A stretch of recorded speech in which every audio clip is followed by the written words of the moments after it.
Morning, guys. Good morning, or good afternoon, or good evening, depending upon where you are all around the world. Um, right, so I hope everyone is well. I hope everyone has got some sunny weather. If you're near where I am on the south coast of England, beautiful sunny day. So it's lovely to get some sun. And foraging season is well and truly upon us now. I went out yesterday. There is just cleavers and dandelions and nettles, and there's some chickweed coming out as well. So just an abundance of free medicine, which is great. But today I want to talk about something completely different, and it's something that um, was always going to be in this week.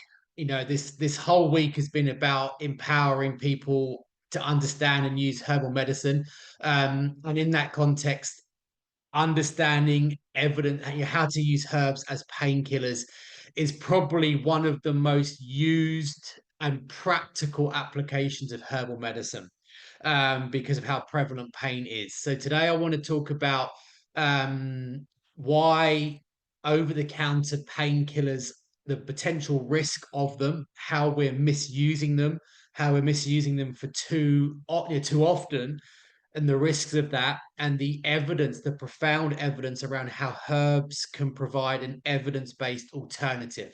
And I don't want to sit here and kind of be dishonest, because if I was to say that I never use Nurofen or never use aspirin, or my kids don't, or Holly doesn't, or whatever, that would be a lie. I do use ibuprofen, I do use paracetamol, um, because sometimes it justifies it. That the pharmaceutical equivalents, they obviously are more targeted and they are faster working, and in some cases more aggressive. But what I would say is that, genuinely, with sincerity, herbal medicines, I think, can be used about 70% of the time. If I think back over the last year and try and put a number on it or a percentage on it, I would say that somewhere between 60 and 70% of the time, that me or my family or my extended family or friends or whoever, I would say 60 to 70% of the time, in instances where those people would have used over the counter painkillers, they've been able to replace them effectively with herbal equivalents. So that's a massive, massive gain. That's a huge, profound reduction in the use of over-the-counter painkillers with herbal equivalents. So that's why I wanted to talk about this today, because that statistic should play out in your life, in your world, because most of the time, herbs, particularly this herb, which I always, always, always have in, I would never, not have this. In 2022, my family, we went around Europe in a camper van for 5 months. And a big part of that, we took the kids out of school, and a big part of that was we went to lots of regions in France, Italy, Spain, Slovenia, Croatia, and Greece. We went there to explore the herbal kind of disciplines of those regions. And we obviously had a limited space and we had to restrict the herbs we could take. This was one of the herbs we always had in the van that we took with us, because it's such an effective painkiller. And I want to talk about it today. Um, Hopefully the Q&A box is working. Okay, good. So just quickly, like I said, herbs. So over the counter, well, not just over the counter, prescription and over the counter painkillers are officially the most used medicines in the world, by quite a long way, actually. And by inference, that obviously means that if they're the most turned to and used medicines in the world, then obviously it means that there is a colossal percentage of people on a daily, weekly basis who are living with pain-based conditions, whether that's chronic pain that peaks and troughs, whether it's acute pain, is irrelevant. we have a staggering percentage of the 8.5 billion people on this planet are experiencing pain on a regular basis. It could be menstrual pain, it could be sports injuries, it could be, chronic pain from things like fibroids or arthritis.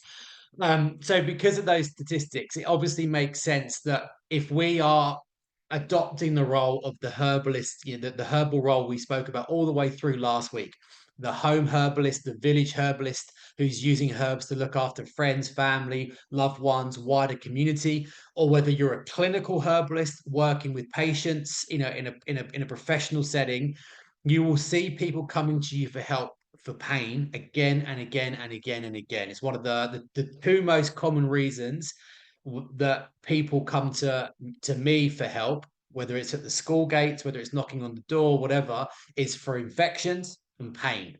And and that's why it's so important that we are all, and if you're taking on that role, if you're taking on the role of the village herbalist, or you're moving into the role of the clinical herbalist, you need to know about managing pain.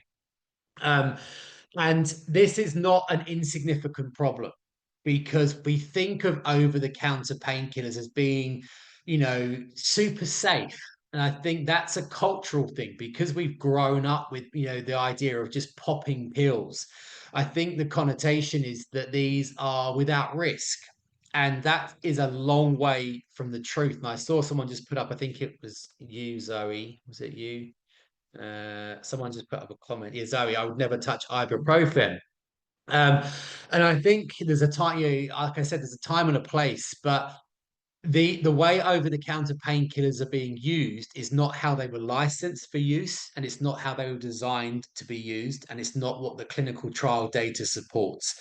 Because what the public health data shows is that we as and this is very much skewed and biased to the Western world. You can't necessarily relate this to, the developing world, but in America, Britain, lots of this research is from Britain, North America. It shows that we are using over-the-counter painkillers too often. We're using them at too high a dose, and we're using them for too long. So there's a triangulation of damage here. We're using them too often, we're using them at too high a dose, and we're using them for too long a duration. So that is significant when we look at the side effects of this. So, using just, 3,000 milligrams a day of ibuprofen, which is a pretty, wow, that's not a massive dose. Um, People routinely, cross that threshold, has been shown to cause damage to the liver. It's been shown to put the liver enzymes up. It's shown to induce stress and toxic overload to the liver. You're doing that for a week, and you're doing that several weeks a year on a long-term basis. That is gonna, it's gonna run a significant clinical risk. So this isn't these aren't just things that we can take mindlessly without there being an implication down the line. So we know that, way too many people are using these painkillers, and they're using them way too often at way too high a dose for way too long. And we can't afford that. We need to be empowered to say, okay, well, I've got this really bad headache, or my knee joints are really sore, or I've got bad menstrual cramps, rather than the instinctive response to reach for the ibuprofen or paracetamol or aspirin, is to think, okay, well, what's the evidence say? Actually, before I reach for those, they're great as a safety net, but actually, is there evidence to say that I can use natural alternatives? I'll use them first. I'll give it 36 hours. If I'm not getting the relief I need, then I can turn to ibuprofen or paracetamol. But most of the time, like I said, 70% of the time, the herbs are going to do the trick. Um, and um, that's the whole aim of, like we've spoken about, is that model of empowered herbalism.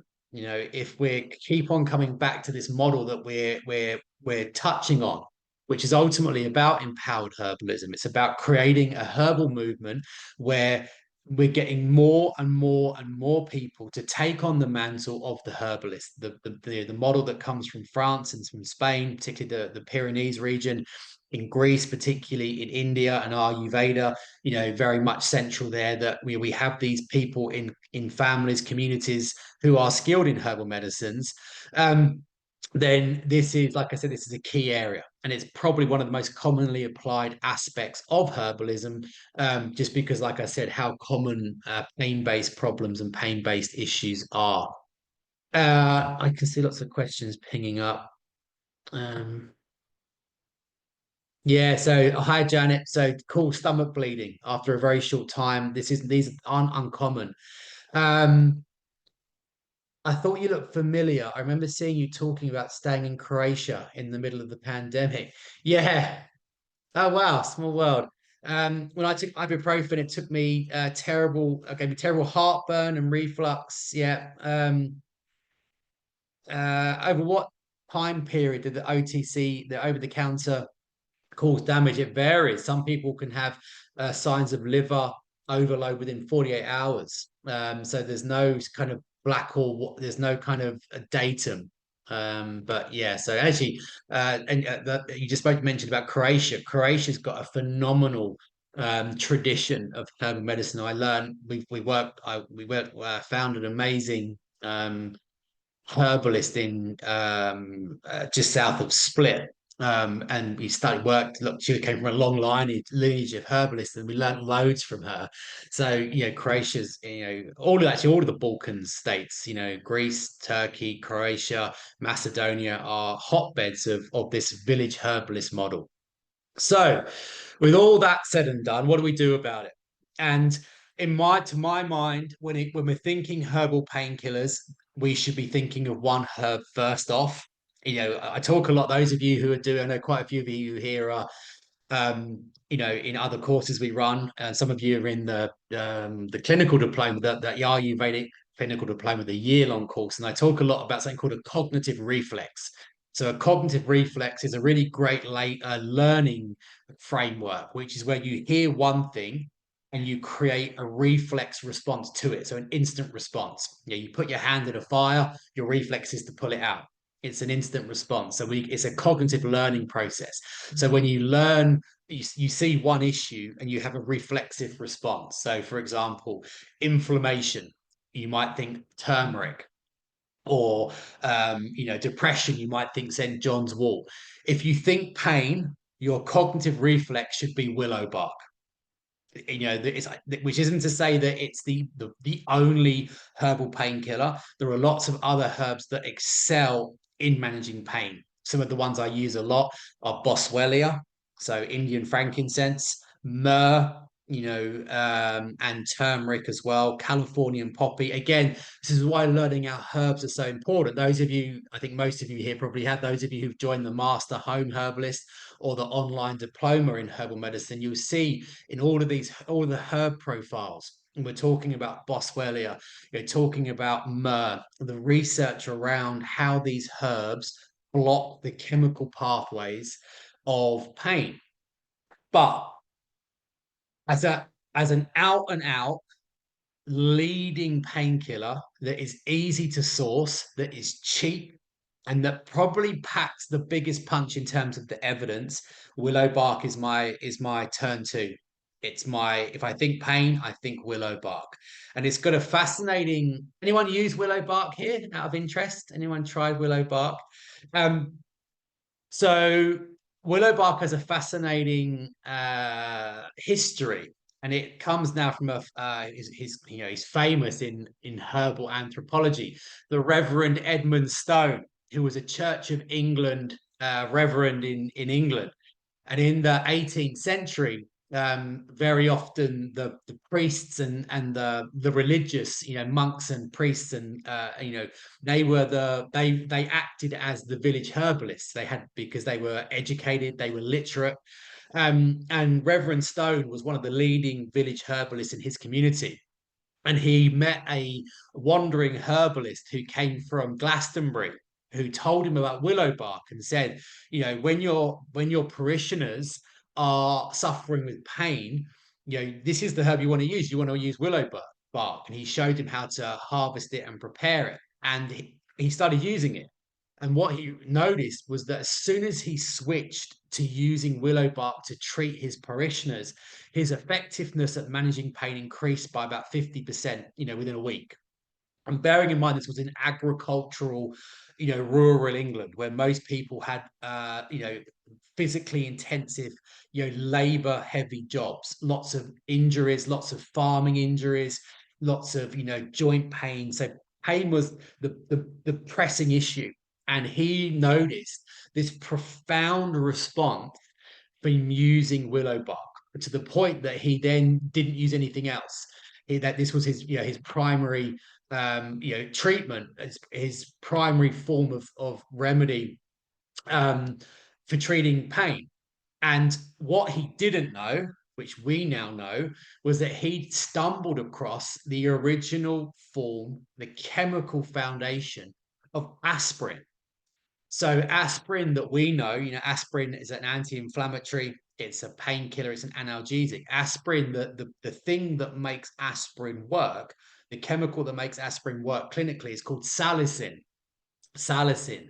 And where is that salicin sourced from? It's sourced from willow bark. So willow bark has an incredibly dense volume of something called salicylic acid.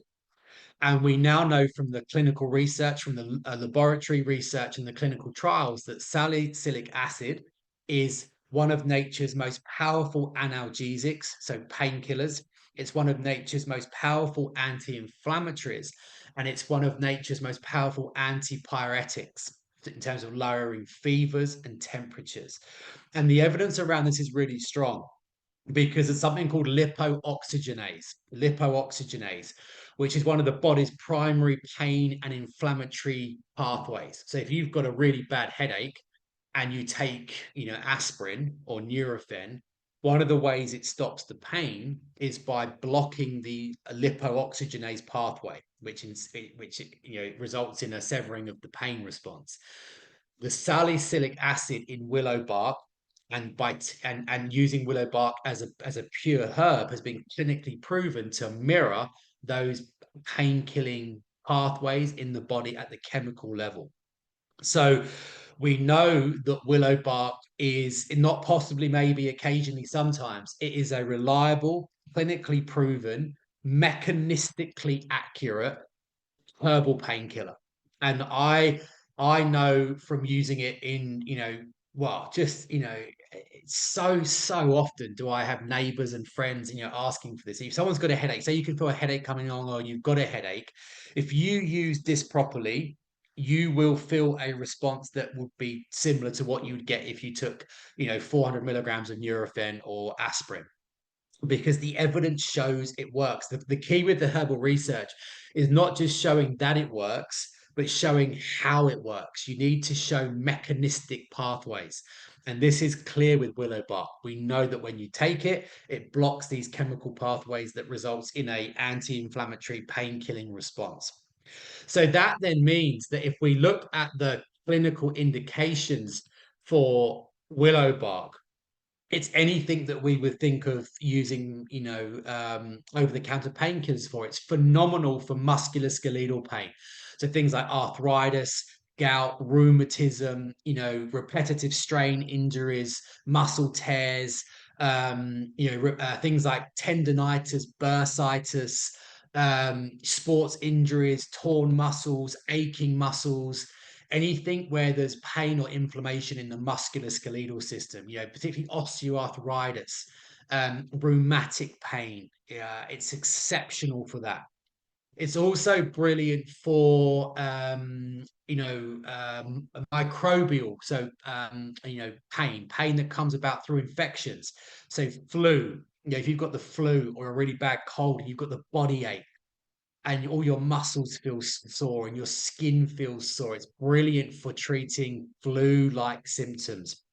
It's fantastic for nerve-based pain. So things like sciatica, neuralgia, neuropathy, back pain, spasming muscles, when you can feel, your back is kind of about to go. So I've got a very weak, well, I've got an issue with my lower back, and sometimes I can just feel it's about to go because it's knotted, it's painful.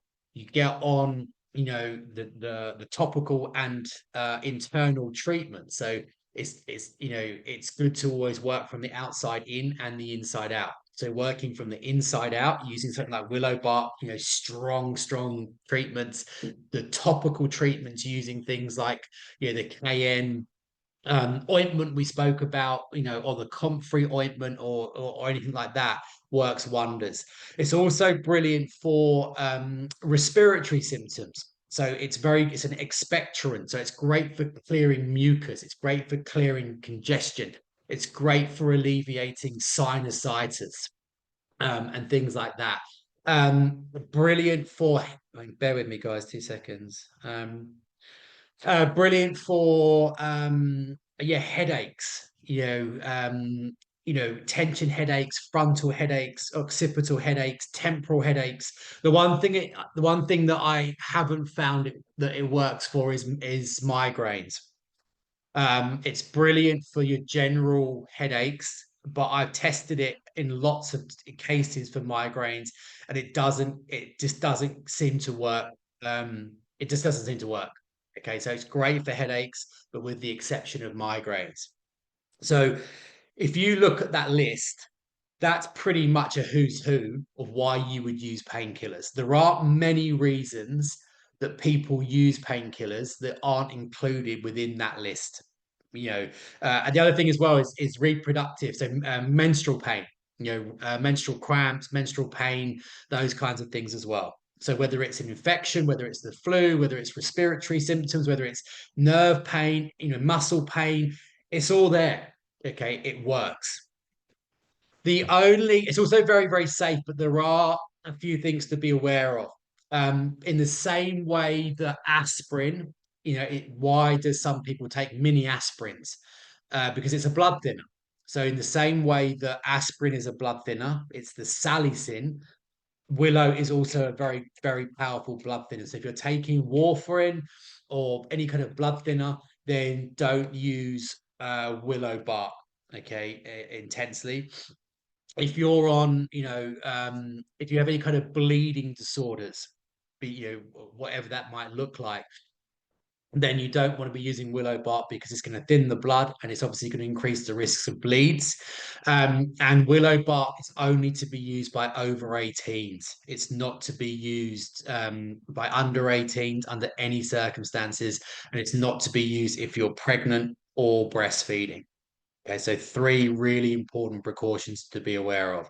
Um, if you're treating under 18s, turmeric is a very, very good one. My son had a very nasty bike crash in January, mountain biking. He had to have general anesthetic, had to have surgery because he perforated his joint capsule with a massive rock. And when he recovered from that, the first 48 hours we had to use Nurofen because the pain was, it was post surgery. But from that point on, we used turmeric, which after a very invasive surgery, to only have 48 hours of over the counters is, phenomenal. The surgeon said you were probably on it for about 10 days. So turmeric is a good option for under 18s. How do we use willow bark? So you can buy willow bark tinctures, you can buy willow bark capsules, you can buy willow bark powders. The absolute best way of using willow bark is in hot, strong teas. It's absolutely the most effective way. It's a beautiful smelling herb. So if you get it out like that, it's very fibrous. So the compounds, the salicylic acid that makes it work, infuses into the water very, very quickly. So it's the best way of extracting it. And when you make it, it goes this vibrant, bright red color. I love it. It's a really nice tea, actually. You could add it to kind of sipping teas. But there's a crux. And the crux is you can't make it as a herbal infusion like we looked at last week. You have to make it as a herbal decoction. There's a big difference between the two. So a herbal infusion is where you put herbs into a cup or a tea bag into a cup or some mint leaves and you pour over boiling water, and that's it. You let it cool and then you drink it. That works very well for herbs that are botanically weak. So leaves, flowers, blossoms, fruits, because they're able to extract into the water. But if you're using herbs that are botanically very protected, bark, roots, nuts, things that are very botanically strong, if you put willow bark into a cup and pour in boiling water, you're going to get a very weak kind of red tea, because that boiling water isn't strong enough to break down the very fibrous bark. This is strong fibrous bark. So to get all of the compounds out of that, you have to decoct it, which simply means cooking it. So what you have to do is you have to put it into a pan. You have to bring it to a fierce boil, and then you need to, with a lid on, and then you need to turn the heat right down, and then you need to simmer it for at least 10 minutes. Because what that does is it provides the heat and the intensity to cook it, and by cooking it, you break down all of the really tough fibrous bark and allow the salicin, the medical compound in it, to be extracted. So you can't infuse it, you have to decoct it. And that's true if you're using anything that's, very, very strong or fibrous. If you're using something like dandelion roots, so that's a great example. If you making, so say you wanted to use dandelion leaves, you could put the leaves into a cup, pour over boiling water, and you'd get a really effective medicine, because the leaf will release all its compounds. But if you wanted to use dandelion root, because that's so strong and fibrous and protected, you need to decoct it, you need to cook it. So with willow bark, you have to decoct it. And what that would look like is about 1 to 2 teaspoons of the dried bark into a saucepan, pour over about 1.5 cups of cold water, bring it to a boil, and then, to a rapid boil. And then once it's boiled for a minute ish, then, turn the heat as low as it will go and put it on the lowest possible simmer that you can for at least 7 to 10 minutes. And you'll see that by the end of it, it is like a really thick, bright red, decoction. It's incredibly intense.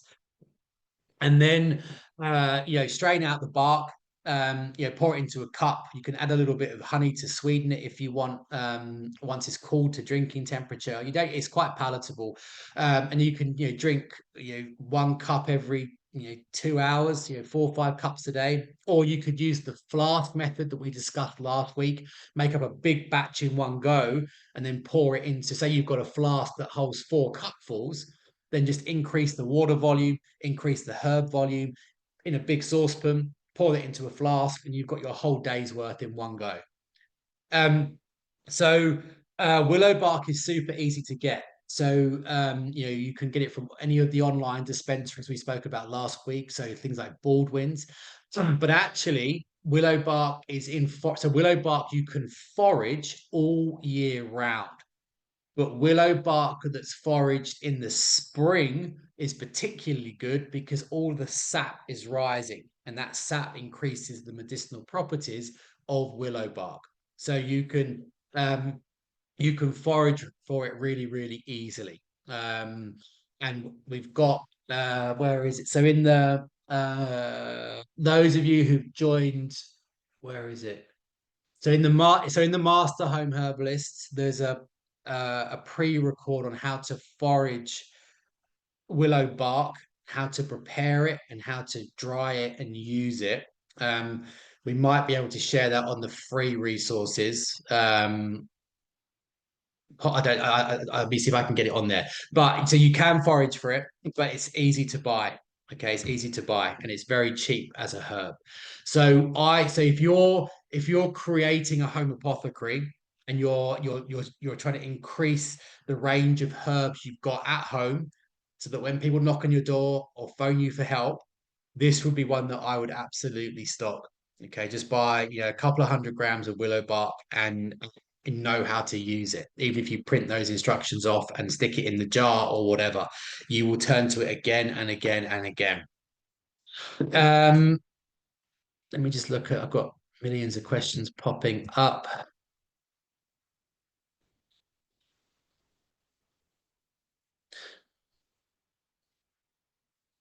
I've booked the clinical herbalist course, but when I go into it, the bonus flu masterclass is there, but not the other bonus course. That's being uploaded today, Juliet. Yeah, so sorry for the delay. It's up on the Master Home Herbalist. The tech guys are transferring it across, so it will be there. Should be there by the end of play today. Definitely tomorrow.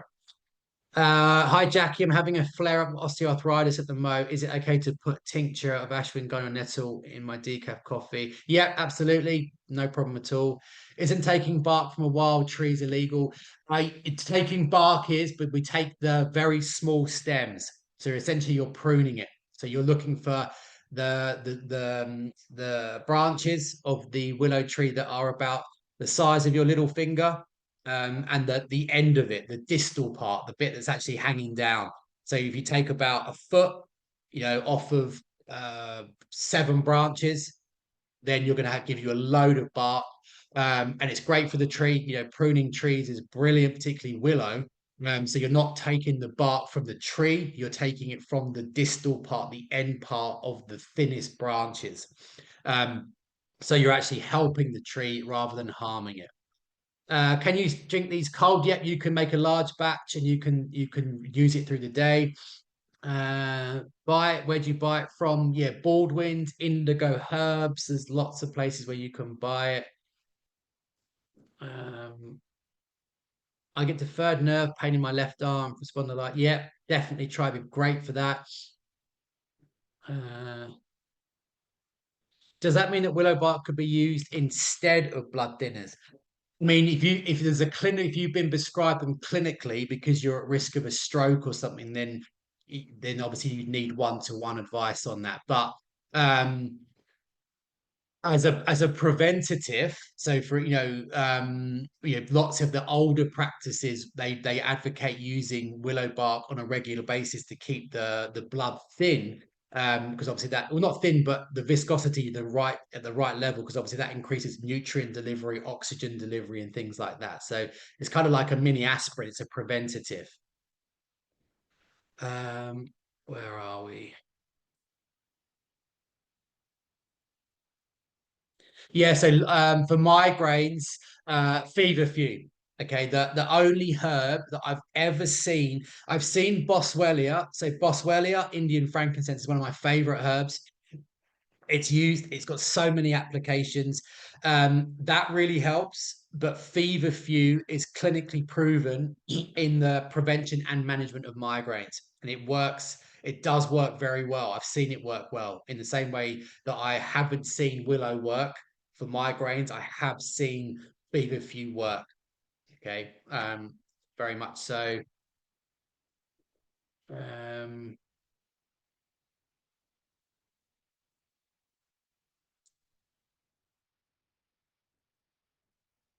yeah, neuropathy. Yeah, yeah, yeah, yeah, yeah. Right. So lots of information there. So obviously this is our last live session. This will be uploaded to the resource page, but unfortunately the blueprint for becoming a herbalist is reaching the end of its natural life. We've had an amazing 2 weeks. So the Facebook page and everything else will be shutting down tomorrow at 10 p.m.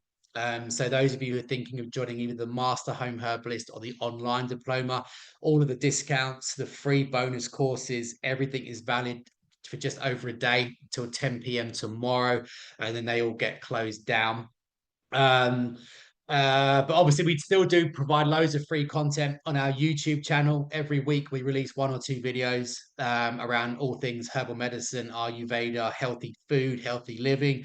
And we do a weekly newsletter which provides loads of free content as well. Okay, so this is the end of this, but obviously we release content every week. Other than that, that just leads me to say a massive, massive, massive thank you for all of you've been so inspiring, you've been so engaged, you've so many messages and comments and questions, which is what makes these weeks what they are. The more engagement, the better. So I a very, very sincere thank you. We've got one more remedy to share tomorrow, which we will share on the Facebook page and emails. But other than that, a massive, massive thank you. Have a lovely, lovely day, and I will see you soon. Cheers, guys.